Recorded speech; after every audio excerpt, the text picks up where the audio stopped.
నమస్కారం welcome to one TV Telangana Madiga దండోరా రాష్ట్ర అధ్యక్షులు వంగపల్లి శ్రీనివాస్ మాదిగ మెదక్ జిల్లా మాసాయిపేట మండలంలో పర్యటించారు. ఈ సందర్భంగా ఆయన మీడియా సమావేశం నిర్వహించారు. ఎంతో కష్టపడి పనిచేస్తున్న పారిశుద్ధ్య కార్మికులకు ప్రతి నెల 1వ తేదీన జీతాలు చెల్లించాలని ఆయన డిమాండ్ చేశారు. చాలీ జీతాలతో ఇబ్బంది పడుతున్న పారిశుద్ధ్య కార్మికులకు సరైన సమయంలో జీతాలు చెల్లించకపోవడంతో ఎన్నో ఇబ్బందులు ఎదుర్కొంటున్నారని ఆవేదన వ్యక్తం చేశారు. ఈ రాష్ట్ర ప్రభుత్వాన్ని మేము డిమాండ్ చేస్తున్నాం. ఎన్నో ఏళ్ళుగా ఈ దేశానికి ఈ రాష్ట్రాన్ని సేవ చేస్తుందంటే పారిశుద్ధ కార్మికులు అనే విషయాన్ని కేంద్ర రాష్ట్ర ప్రభుత్వాలు మర్చిపోవద్దని ఈ సందర్భంగా మేము గుర్తు చేస్తున్నాం. ఇంత టెక్నాలజీ ఇంత అవేర్నెస్ వచ్చినా మలినాన్ని చేతులతో ఎత్తిపోస్తుందంటే ఈ దేశంలో ఈ రాష్ట్రంలో ఉండే పారిశుద్ధ కార్మికులు అనే విషయాన్ని మర్చిపోవద్దు. అట్లాంటి వాళ్లకు నేటికి కూడా చాలని జీతాలు టైంకు జీతాలు ఇవ్వట్లేదు రాష్ట్ర ప్రభుత్వం. ఐఏఎస్లకు ఐపీఎస్లకు అన్ని రంగాలకు 1 నుంచి 5వ తారీఖు నాడు జీతాలు పడుతున్నప్పుడు మరి మట్టినే మొత్తం ఈ దేశాన్ని ఈ రాష్ట్రాన్ని శుభ్రం చేసే కాడున్న కార్మికులని ప్రభుత్వం చిన్నచూపు చూస్తుందని మేము ఈ రాష్ట్ర ప్రభుత్వంపై డిమాండ్ చేస్తున్నాం. అందుకోసమే పారిశుద్ధ కార్మికులకు భద్రత లేదు, పారిశుద్ధ కార్మికులకు పర్మిట్ చేయాలని మేము మాదిగ రిజర్వేషన్ పోరాట సమితి నుంచి మేము డిమాండ్ చేస్తున్నాం. రేవంత్ రెడ్డి ప్రభుత్వానికి ఏమాత్రం చిత్తశుద్ధి ఉన్నా, ఏమాత్రం ప్రేమ గౌరవం ఉన్నా ఈ పారిశుద్ధ కార్మికులను డిమాండ్ చేయాలని మేము ఏప్రిల్ 13 తారీఖున బహిరంగ సభ నిర్ణయించబోతున్నాం.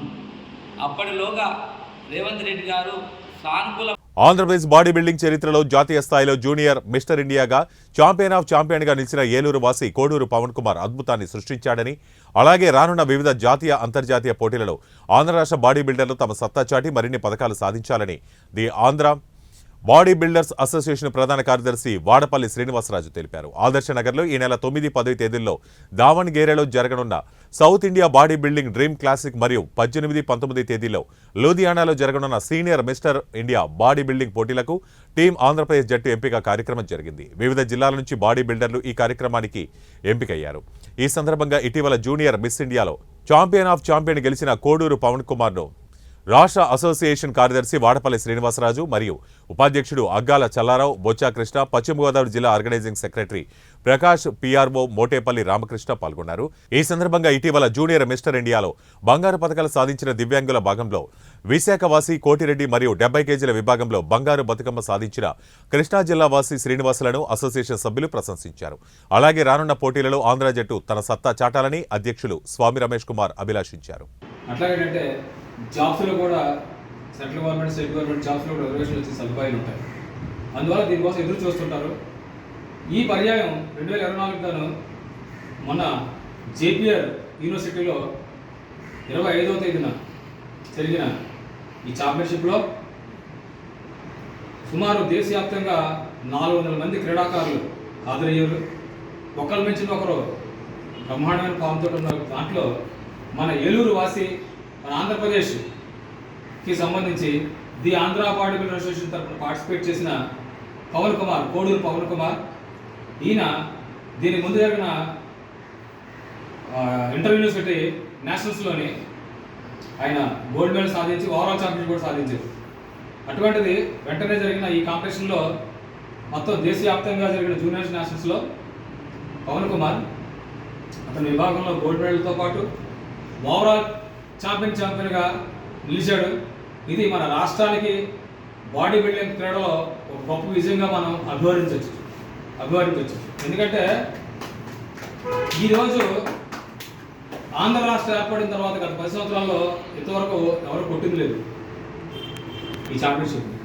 భీమవరంలో బీసీలకు న్యాయం టీడీపీతోనే సాధ్యమని, బీసీ అంటే తెలుగుదేశం, తెలుగుదేశం అంటే బీసీ అని బీసీ నాయకులు గర్జించాలని కృష్ణబలిజ సేవా సమితి రాష్ట్ర ఆర్గనైజింగ్ సెక్రటరీ, టీడీపీ బీసీ సాధికారిత కమిటీ డైరెక్టర్ గంటా త్రిమూర్తులు అన్నారు. గుంటూరులో జరుగుతున్న జయహో సభకు భీమవరం శ్రీనివాస్ థియేటర్ సెంటర్ నుండి టీడీపీ జిల్లా అధ్యక్షురాలు తోట సీతారామలక్ష్మి ఆదేశాల మేరకు గంటా త్రిమూర్తుల ఆధ్వర్యంలో సుమారు 118 మంది టీడీపీ, జనసేన శ్రేణులు ర్యాలీగా ట్రైన్, కార్లలో తరలి వెళ్లారు.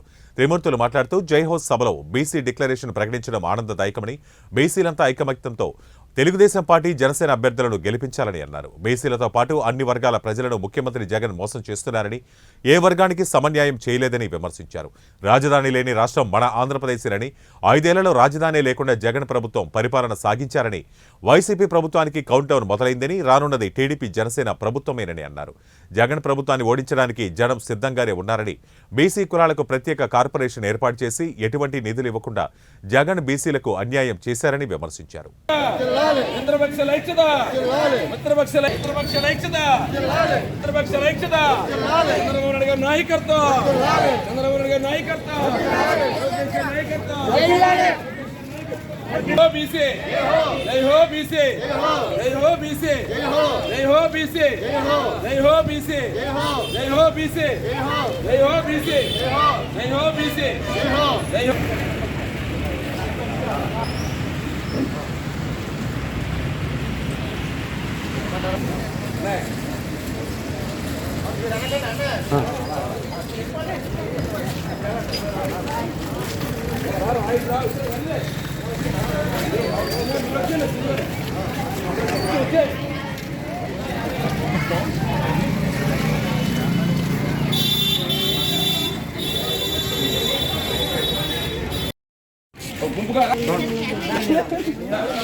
తెలంగాణలో పర్యటన అనంతరం మధ్యాహ్నం తమిళనాడు సభలో పాల్గొన్నారు.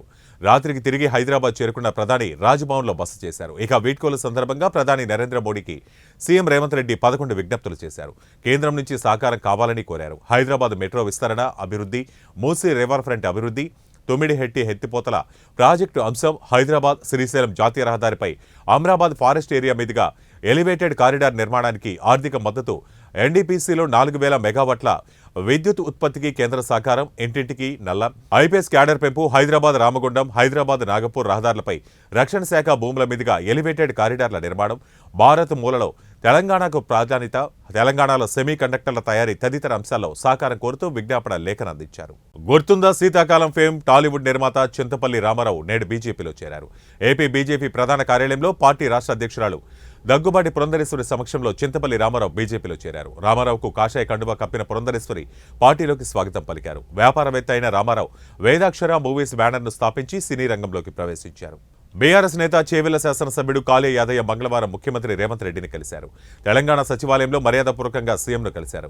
త్వరలో లోక్సభ ఎన్నికలు ఉన్న సమయంలో సీఎం రేవంత్ రెడ్డిని బీఆర్ఎస్ ఎమ్మెల్యే కలవడం ప్రాధాన్యత సంతరించుకుంది. ఇటీవల పలువురు నేతలు బీఆర్ఎస్ నాయకులు కాంగ్రెస్, బీజేపీలలో చేరుతున్నారు. కాగా యాదయ్య చేవెళ్ల అసెంబ్లీ నియోజకవర్గం నుంచి వరుసగా 3 సార్లు గెలుపొందారు. 2014లో కాంగ్రెస్ నుంచి గెలిచి ఆ తర్వాత బీఆర్ఎస్లో చేరారు. 2018, 23లలో బీఆర్ఎస్ నుంచి గెలిచారు. గత అసెంబ్లీ ఎన్నికల్లో 268 ఓట్ల స్వల్ప మెజార్టీతో గెలిచారు. టీడీపీ జనసేన జైహో బీసీ సభలో బీసీ డిక్లరేషన్ ప్రకటించడంపై ఏపీ ప్రభుత్వ సలహాదారు సజ్జల రామకృష్ణారెడ్డి స్పందించారు. అధికారంలో ఉన్నప్పుడు బీసీల కోసం ఏం చేశారని చంద్రబాబును ప్రశ్నించారు. చంద్రబాబుకు బీసీల గురించి మాట్లాడే అర్హత లేదని విమర్శించారు. చంద్రబాబు ఒక మాఫియాను తయారు చేసి బీసీ డిక్లరేషన్ అంటున్నారని సజ్జల వ్యాఖ్యానించారు. మాజీ మంత్రి వైఎస్ వివేకానందరెడ్డి హత్య కేసులో అప్రూవర్గా మారిన దస్తగిరి సంచలన వ్యాఖ్యలు చేశారు. రాజకీయ కుట్రలో భాగంగానే వివేకాను దారుణంగా హత్య చేశారని చెప్పారు. కడప ఎంపీ టికెట్ కోసం హతమార్చారని తెలిపారు. కడపలో మీడియాతో మాట్లాడుతూ ఆయన ఈ వ్యాఖ్యలు చేశారు. కడప జైల్లో ఉన్నప్పుడు చైతన్యారెడ్డి తనను ప్రలోభాలకు గురిచేశాడని చెప్పారు. ఆ సమయంలో జైల్లోని సీసీటీవీ ఫుటేజ్ను బయట తీయాలని డిమాండ్ చేశారు. జైల్లో సీసీ కెమెరాలు పనిచేసేలా చూసే బాధ్యత జైలు అధికారులదే అని చెప్పారు. కడప జిల్లాలో ప్రలోభాలపై ఎస్పీ, సిబిఐ ఎస్పీలను లేఖ రాశారని తెలిపారు. తనను చైతన్య ప్రలోభాలకి గురి చేయడంపై మీడియాలను ఆశ్రయించాలని తన భార్యకు చెప్పారని అన్నారు. జైలు అధికారులు కూడా తనను ప్రలోభాలకు గురిచేసే ప్రయత్నం చేశారని చెప్పారు. పులివెందుల కౌన్సిలర్ రాజశేఖర్ రెడ్డి కూడా తన భార్యను బెదిరించారని మండిపడ్డారు. పార్లమెంట్ ఎన్నికల్లో బీఎస్పీతో కలిసి సాగుతామని మాజీ ముఖ్యమంత్రి కేసీఆర్ అన్నారు. ఈ విషయమై మాయావతితో మాట్లాడతానని తెలిపారు. బీఎస్పీ తెలంగాణ అధ్యక్షుడు ఆర్ఎస్ ప్రవీణ్ కుమార్తో భేటీ అనంతరం ఆయన మీడియాతో మాట్లాడారు. పార్లమెంట్ ఎన్నికల్లో కలిసి పనిచేయాలని నిర్ణయించినట్టు చెప్పారు. ఆర్ఎస్ ప్రవీణ్ కుమార్ ఇప్పటికే మాయావతితో మాట్లాడారని, తాను రేపు మాట్లాడతానన్నారు. ఏపీలో అందరి దృష్టి ఎన్నికలపై ఉంది. ఏప్రిల్లో ఎన్నికలు జరుగుతాయని ప్రచారం ఉన్నప్పటికీ ఇంతవరకు నోటిఫికేషనే రాలేదు. దీనిపై నర్సాపురం ఎంపీ రఘురామకృష్ణరాజు స్పందించారు. ఎన్నికల ప్రకటన కోసం ప్రజలంతా ఆసక్తితో ఎదురుచూస్తున్నారని చెప్పారు. ఈ నెల 15లోపు ఎన్నికల షెడ్యూల్ విడుదల కావచ్చని ఆయన అంచనా వేస్తున్నారన్నారు. ఈ మేరకు సమాచారం ఉందని తెలిపారు. ఏపీలో ఎన్నికలు ఏప్రిల్ 25, మే 5 మధ్య ఉండొచ్చని ఒక అంచనా అని వివరించారు. ఏపీలో ప్రాజెక్టులు కట్టే ప్రభుత్వం కావాలో, ప్యాలెస్ ప్రభుత్వం కావాలో ప్రజలు నిర్ణయించుకోవాలని రఘురామ పిలుపునిచ్చారు. శ్రీ సత్యసాయి జిల్లా మడకశిర తెలుగుదేశం పార్టీలో వర్గ విభేదాలు బొగ్గుమన్నాయి. మాజీ ఎమ్మెల్యే ఈరన్న వర్గం ఒకవైపు, మాజీ ఎమ్మెల్సీ గుండుమల తిప్పేస్వామి వర్గం మరొక వైపు ఎడమొహం పెడమొహంగా ఉంటున్నారు. తాజాగా తెలుగుదేశం పార్టీ అధినేత నారా చంద్రబాబు నాయుడు ప్రకటించిన ప్రస్తుత టీడీపీ ఎమ్మెల్యే అభ్యర్థి సునీల్ కుమార్ అభ్యర్థిగా వద్దంటూ గుండుమల తిప్పేస్వామి వర్గం ర్యాలీ కార్యక్రమం చేపట్టారు.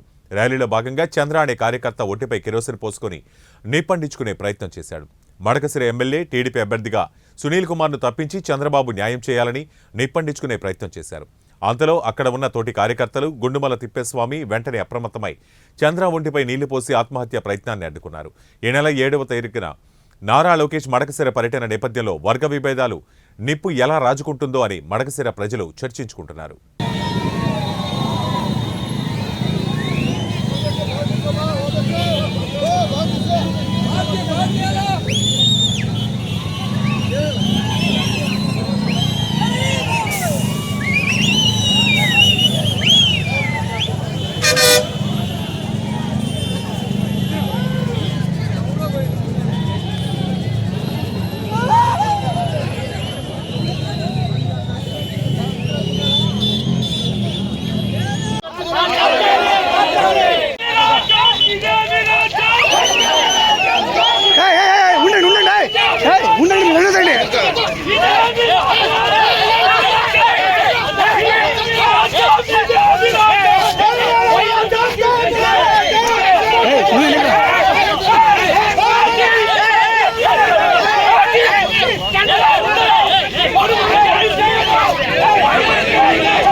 కాంగ్రెస్ తో కుమ్మక్కైన వానికి ఈ రోజు టికెట్ ఇచ్చినారన్నా.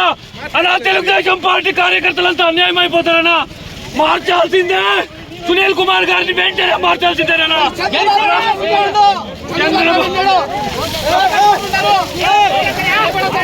చంద్రబాబు ముద్దు, చంద్రబాబు ముద్దు, మనిషి ఎమ్మెల్యే అభ్యర్థి వద్దు వద్దు వద్దు. నంద్యాల ఎంపీ అభ్యర్థిగా బైరెడ్డి శబరిని అధిష్టానం ఎంపిక చేసిందని కర్నూలులో బైరెడ్డి రాజశేఖర రెడ్డి అభిమానులు సంబరాలు చేసుకున్నారు. నగరంలోని నరసింహారెడ్డి నగర్ కోడలి వద్ద వేముల శ్రీధర్ ఆధ్వర్యంలో పెద్ద ఎత్తున బాణాసంచా కాల్చి బైరెడ్డి రాజశేఖర రెడ్డికి అనుకూలంగా నినాదాలు చేశారు. బైరెడ్డి రాజశేఖర రెడ్డి కుటుంబం తెలుగుదేశం పార్టీలో చేరితే ఉమ్మడి కర్నూలు జిల్లాలోని 14 అసెంబ్లీ, 2 పార్లమెంటు స్థానాలను తెలుగుదేశం పార్టీ కైవసం చేసుకుంటాయని వారు తెలిపారు. ఈ కార్యక్రమంలో వేముల శ్రీధర్, సీమకృష్ణ, నవీన్ కుమార్ తదితరులు పాల్గొన్నారు.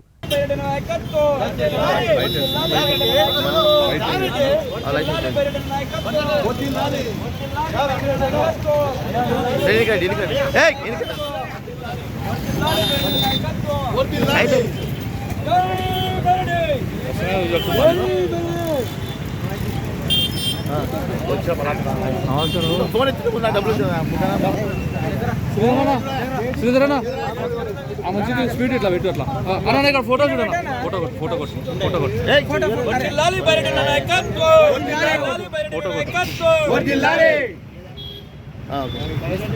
ఓకే.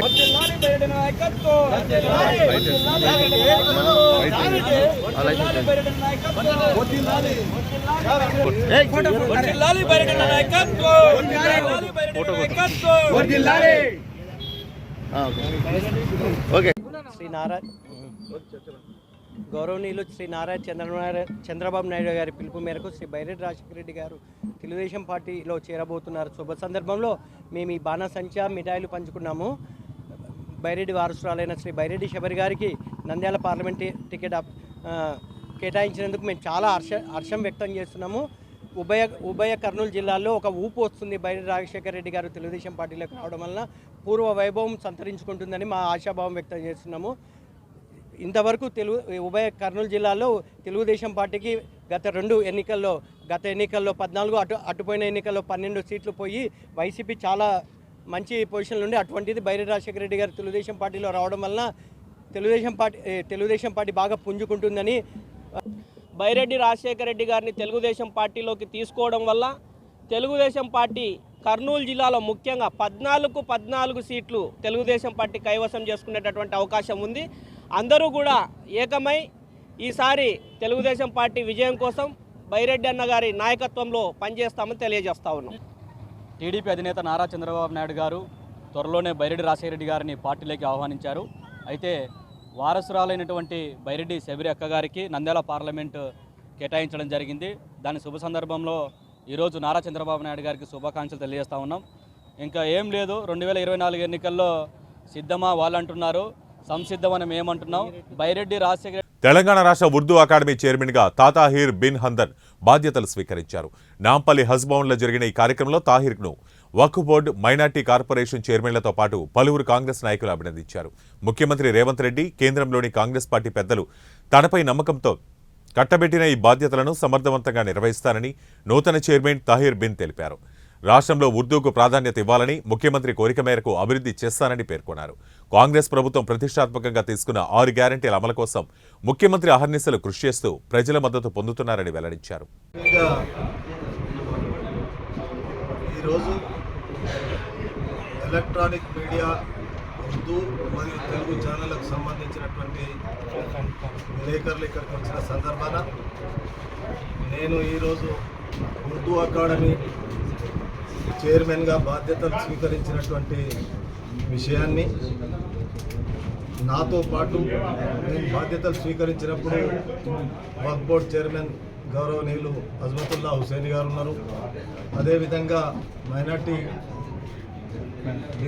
మైనార్టీ ఫైనాన్స్ డిపార్ట్మెంట్ సంబంధించినటువంటి చైర్మన్ ఉబేదుల్లా కుత్వాల్ గారు ఉన్నారు. మా డైరెక్టర్ గారు ఉన్నారు.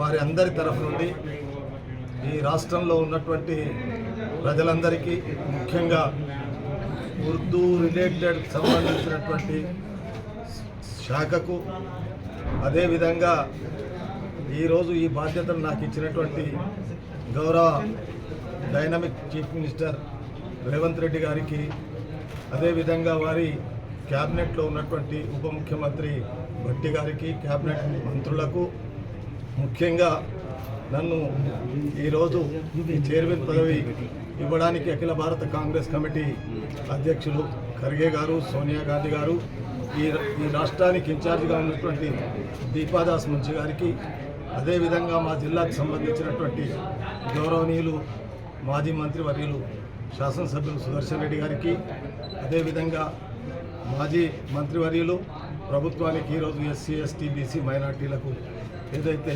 ముఖ్యమంత్రి గారికి సలహాదారుగా ఉన్నటువంటి గౌరవనీయులు షబ్బీర్ అలీ గారికి, మహేష్ కుమార్ గౌడ్ మా మిత్రుడు వర్కింగ్ ప్రెసిడెంట్ ఎమ్మెల్సీ గారికి, మా జిల్లాకు సంబంధించినటువంటి ఇంకొక శాసనసభ్యుడు రూరల్ భూపత్ రెడ్డి గారికి మీ ద్వారా మొట్టమొదట ధన్యవాదాలు తెలియజేస్తాము.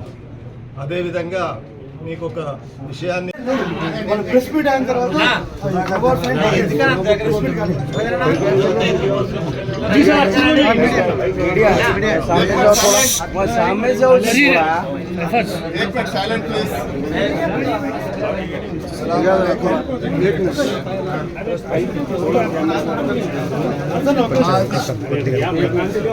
तेलंगाना रियासत उर्दू अकादमी के चेयरमैन के मुद्दे पर आज चार्ज लेने के बाद मेरे साथ वक्फ बोर्ड के चेयरमैन जनाब अजमतुल्लाह साहब, माइनॉरिटी फाइनेंस कमीशन के चेयरमैन हमारे भाई वेद कोतवाल साहब, हमारा ज़िला कांग्रेस के सदर मोहन रेड्डी साहब और हमारे बोर्ड के डायरेक्टर लियाकत साहब, उन सबको मेरी तरफ से सलाम और इलेक्ट्रॉनिक प्रिंट मीडिया को भी मेरी तरफ से अस्सलाम वालेकुम। सबसे पहले मुझे आज ये चेयरमैन का चार्ज लेने के बाद हमारे रियासत के चीफ मिनिस्टर जो डायनामिक पर्सन खुसूसन उर्दू की भलाई के लिए, उर्दू बोलने वालों के लिए, उर्दू सुनने वालों के लिए आज जो मुझे ये मौका दिए, मैं रेवंत रेड्डी साहब का सबसे पहले शुक्रिया अदा करते हुए उनकी सारी कैबिनेट, डिप्टी चीफ मिनिस्टर साहब को भी शुक्रिया अदा करता हूँ। साथ ही साथ हमारे ज़िले के जनाब सुदर्शन रेड्डी साहब, एमएलए भोदन और शबीर भाई। ఇవే ఇప్పటి వరకు ఉన్న బులెటిన్ అప్డేట్స్, మరిన్ని అప్డేట్స్ మళ్ళీ కలుద్దాం. Until then keep watching one TV news. ప్రతి క్షణం ప్రజల పక్షం. ఇవే ఇప్పటి వరకు ఉన్న బులెటిన్ అప్డేట్స్, మరిన్ని అప్డేట్స్ మళ్ళీ కలుద్దాం. Until then keep watching one TV news. ప్రతి క్షణం ప్రజల పక్షం.